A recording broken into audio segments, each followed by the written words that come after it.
I think it's fair to say that the DC animated universe is well known for its tragic and compelling villains. Sure, they were almost exclusively adaptations of pre-existing comic book supervillains, but the writers and artists put their own stamp on the characters, delivering the definitive take in most cases. However, there is one character that made his way to the DCAU completely unchanged from his comic book version, and that is the evil Darkseid. Darkseid was the creation of comic book legend Jack Kirby, and he made his first appearance during a brief cameo in the pages of Superman's pal Jimmy Olsen 134 in 1970, before making his first full appearance in the pages of the Forever People #1. Now, one thing to make clear is that Jack Kirby's return to DC Comics in the 1970s was kind of a big deal. Kirby had spent the past decade toiling away at Marvel Comics working with Stan Lee to create some of the most popular superheroes of all time. The Fantastic Four, the Incredible Hulk, the Mighty Thor, and Black Panther, to name but a few. So the prospect of him coming to DC to create bold new characters was pretty exciting. Kirby launched a plethora of series featuring the New Gods, a group of cosmic beings caught in an eternal battle between good and evil, with their battleground being Earth. Darkseid was the ruler of the forces of evil based on the planet Apokolips. To introduce the New Gods, Kirby presented the end of the Old Gods. Note that the designs of his old gods look very similar to his work on Marvel's Thor, and how after their destruction, 2 new planets were formed. One represented all that was good in the universe, New Genesis, and the other was all that is evil, Apokolips. It's important to note that Kirby never wrote an expansive origin for Darkseid. He simply was a being of pure hatred and evil that existed. Darkseid is the embodiment of all that is bad in the universe. Apokolips is a hellscape of stone and metal, with fire belching out of massive holes in the surface. There is no greenery or clean water.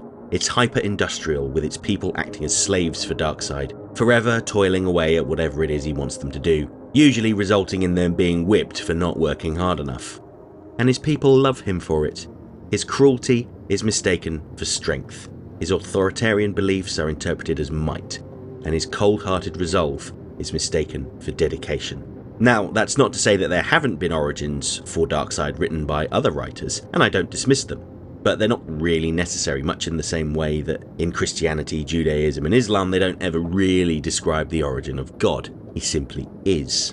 While Estas was in production, John Byrne wrote and illustrated an origin for Darkseid in the series Jack Kirby's Fourth World.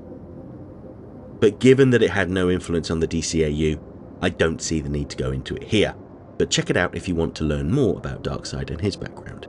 Personally, I prefer Kirby's original version of Darkseid without the detailed backstory and relationships. It feels more mythological and eternal somehow.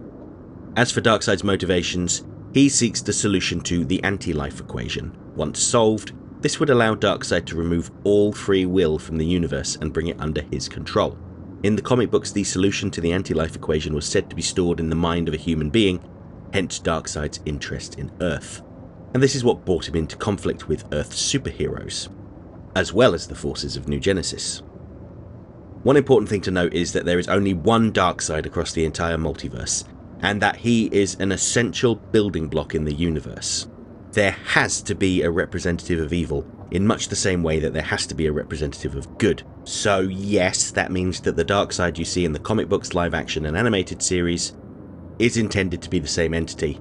It's just that he creates an avatar for himself in each universe.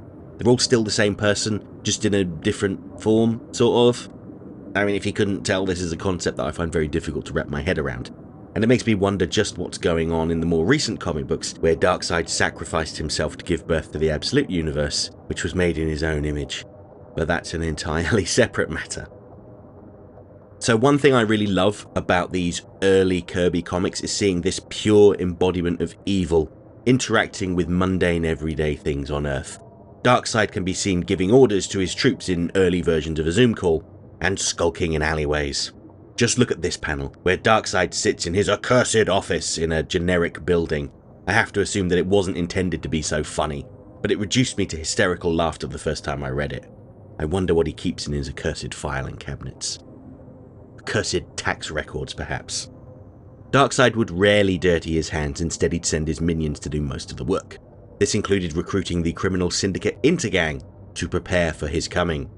It's important to note that those that served Darkseid were presented as odious leeches, desperate for their own piece of the pie, so much so they were willing to sell out their entire species. One final thing to mention before we get to the animated version of Darkseid is that he has little respect for his children Kalibak and Orion. While Kalibak was raised by Darkseid on Apokolips and is a perpetual disappointment to his father, his other son Orion was traded with Highfather of New Genesis as part of a peace treaty. Highfather would raise Orion, while Darkseid would raise Highfather's son, who was named Scott Free, also known as Mr. Miracle. Now, I said raise kind of ironically there. What Darkseid actually did was hand Scott over to Granny Goodness, who locked him up in the torture pits of Apokolips for decades. But that's a story for another time. So now that I'm done talking about the comics, let's talk about Darkseid in animation. One thing I wanted to touch upon very briefly is that Darkseid was a prominent villain in the Super Friends animated series of the 1970s and 80s, which Jack Kirby worked on too, by the way. But he was massively toned down and seemed to be more interested in kidnapping and marrying Wonder Woman more than anything else. So this brings us to the version of Darkseid that we see in Superman the Animated Series. Darkseid made his first appearance in the episode Tools of the Trade. While he isn't seen until the end of the episode, this story is all about his attempts to interfere with Earth by arming Intergang with apocalyptian tech. While Intergang dominates the police with their new weapons, Superman is able to defeat them fairly easily. The important thing about this episode is that it shows Intergang's leader, Bruno Mannheim, being taken away to Apokolips, where he becomes a slave of Darkseid's. His next appearance in the episode Father's Day covers a similar topic, although this time the interference is done without Darkseid's approval. Kalibak, Darkseid's bestial son, is so desperate to earn his father's approval that he ventures to Earth to confront Superman, despite being ordered to stay away. While he puts up a decent fight, he is no match for Superman. And so Darkseid has to intervene, making Superman aware of his existence. This causes Darkseid to accelerate his plans to mount a full-scale invasion of Earth. In the two-parter Apokolips Now, Darkseid unleashes the forces of Apokolips on Earth and attempts to reform the planet in his image by causing a nuclear power plant to explode. It's interesting to see how Darkseid casts Intergang aside, treating Mannheim as an expendable resource with a lack of vision. Mannheim uses an apocalyptian tank to rob a bank, which displeases Darkseid with how mundane his aspirations are, and Darkseid shows no concern when he leaves Mannheim to his fate at the nuclear plant. They never explicitly said that Mannheim was killed by the explosion, he had just made it to a speedboat. But let's be honest, there's no way that little thing is going to outrun a nuclear explosion. And it really illustrates how meaningless other people are to Darkseid. They are all disposable assets in his quest to solve the anti-life equation. This episode is notable because it introduces Orion and the gods of New Genesis. Orion is very much Darkseid's son. He's powerful, fearless, and brash. But he is dedicated to maintaining peace and keeping the forces of Apokolips at bay. While Darkseid comes very close to conquering Earth, it was an intervention from New Genesis that forced him to retreat. Highfather decreed that any incursion on Earth would be a violation of their peace treaty and be interpreted as a declaration of war. While Darkseid may have lost that battle, he claimed a small, spiteful victory when he incinerated Dan Turpin with his Omega beams. Dan Turpin's character model was based on Jack Kirby, and so the funeral at the end of the episode is presented almost as a funeral for Kirby himself, who passed away a few years before the episode went into production. You can even see some of the characters he'd created over the years in the group of mourners. It's worth noting that Jack Kirby was a huge artistic influence for Bruce Timm, which is all the more evident when you look at his early design for Beat-Ass's Bane. But Kirby had also worked with some of the creative team, including director Dan Reba, and a company called Ruby Spears on the show Turbo Teen. And that reverence for Kirby is another reason why I think that the DCAU adaptations of his characters remain mostly unchanged, certainly the New Gods anyway. Superman's rage and despair at Turpin's murder is directly contrasted with Darkseid's smug smirk. Turpin was nothing to Darkseid, less than nothing, but he took great joy in snuffing out his life because of the harm it would inflict on others, and Superman responds by smashing a discarded tank with his bare hands. That's one of the few times we actually see Darkseid smile, but he's really a sore loser. Although Darkseid's Omega beams aren't always lethal, and have been known to send people back in time before, Who knows, maybe Dan Turpin survived and is just hanging out with Vandal Savage at the dawn of history. Now there's a buddy cop movie I didn't know I wanted to see until just now. In Little Girl Lost, the story that introduces Supergirl, Darkseid's minions head to Earth and create a device that will be used to attract a passing comet, destroying the planet and making it look like a natural disaster. Of course, Superman and Supergirl prevent this from happening. Darkseid's ultimate revenge would come in the series finale, the two-part story Legacy, in which Superman is kidnapped by Darkseid and brainwashed into believing that he is the adopted son of Darkseid. And it's interesting to see Granny Goodness's propaganda, telling Superman that all Darkseid wants is to bring order to a chaotic universe, to make life better for people by removing their free will. Maybe that's how he sells it, but he has never cared about the feelings of other people. It's all about him. The brainwashed Superman leads Darkseid's forces in their conquest of Earth. Darkseid believes that with Superman on his side, he will be able to defeat New Genesis.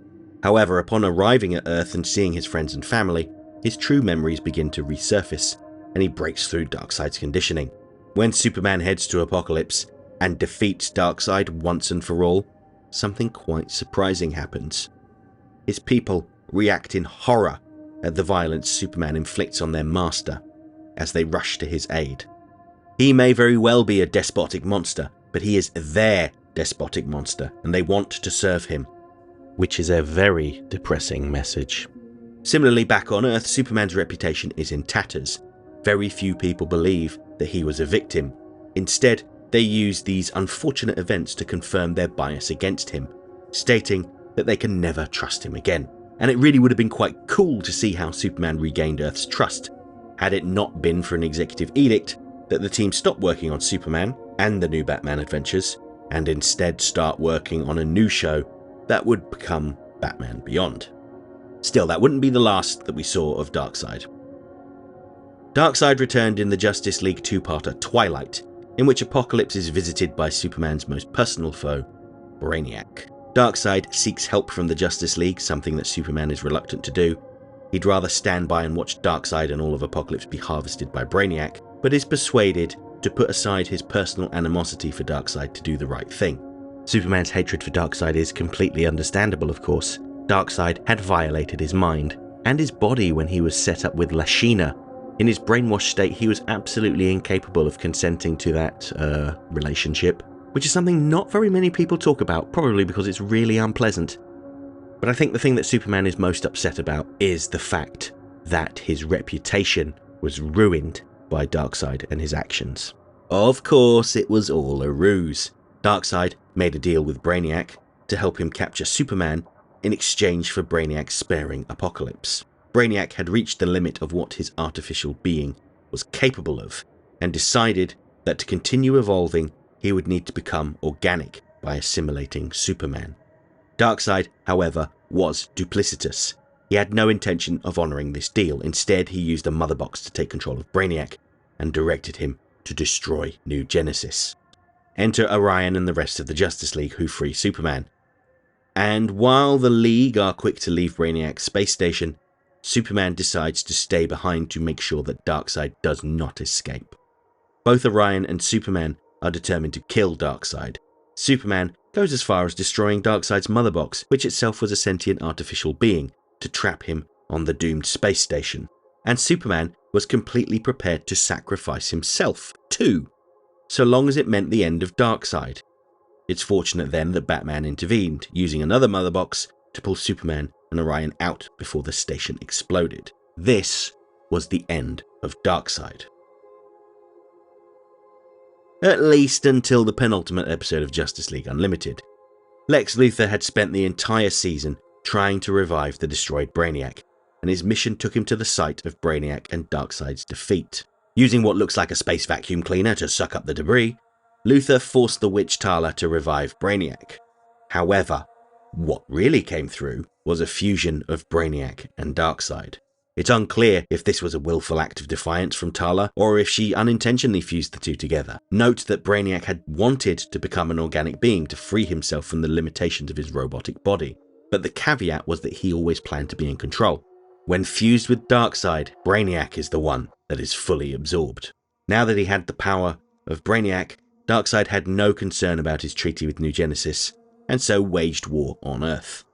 While Superman and the rest of the Justice League put up a good fight, at the end of the day, it was Lex Luthor that saved everyone. After a timely intervention from the new god Metron, the pair run across the universe and use Luthor's intellect to finally solve the anti-life equation. While Darkseid has ransacked Earth and is moments away from murdering Superman, he drops everything once he sees the completed equation in Lex Luthor's hands. It's not entirely clear what happened to Luthor and Darkseid after the equation was solved, but it clearly didn't do what Darkseid thought it would. Darkseid believed the equation would allow him to remove all free will from the universe and reshape it in his image. But in reality, he and Luthor vanished. It was suggested by the late author Dwayne McDuffie that the pair became integrated with the Source Wall, the border at the end of the universe, which is apparently the fate that befalls all who solve the anti-life equation.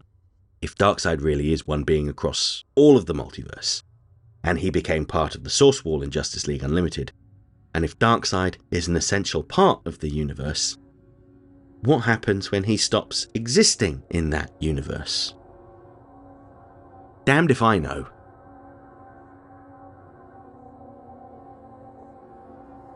Okay, that's it for this week's essay. If you liked the video, don't forget to like, share, subscribe, leave a comment, tell all your friends about me. You know how YouTube works. If you really enjoyed the video and have the means, please consider making use of the thanks button to send a buck or two my way, because every little helps. I offer channel memberships for $1.99 a month. This will get you early access to my weekly video essay, priority responses to your comments, members-only videos, custom emojis, and an icon on your profile indicating that you're one of my people. And special thanks to my current channel members, who are all listed on the screen right now.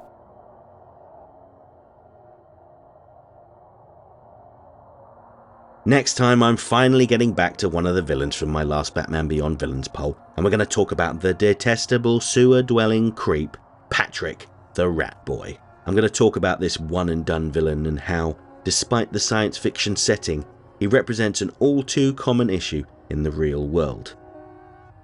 Hope to see you then.